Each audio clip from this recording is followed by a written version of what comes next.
নমস্কার, আমি মিঠু। আমার হিলিং জার্নিতে আপনাদের স্বাগত জানাই। আজকের ভিডিওতে আমরা জানব কিভাবে একজন সাধারণ মেল পারসন ডিভাইন ম্যাসকুলিন হয়ে উঠতে পারেন আর কিভাবে একজন সাধারণ ফিমেল পারসন ডিভাইন ফেমিনাইন হয়ে উঠতে পারেন।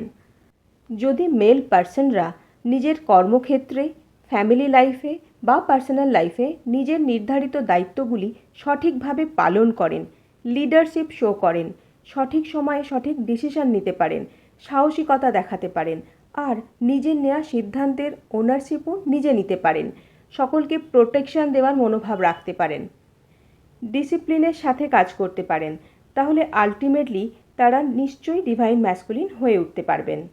অন্যদিকে ফিমেল পার্সনরা যদি নিজের প্রতি এবং অন্যদের প্রতি কম্প্যাশনেট হন, এক্সপ্রেসিভ হন, নিজের ইনার ভয়েস এবং ইনটিউশনকে ফলো করতে পারেন, ক্রিয়েটিভিটি, লাভিং, গ্লো, রেডিয়ান্ট এগুলোকে যত্ন নিতে পারেন, নিজের হিলিংয়ের জন্য, সেলফ কেয়ারের জন্য সময় দেন, ফ্রি ফ্লোয়িং হন, তাহলে তারাও আলটিমেটলি ডিভাইন ফেমিনাইন হয়ে উঠতে পারবেন।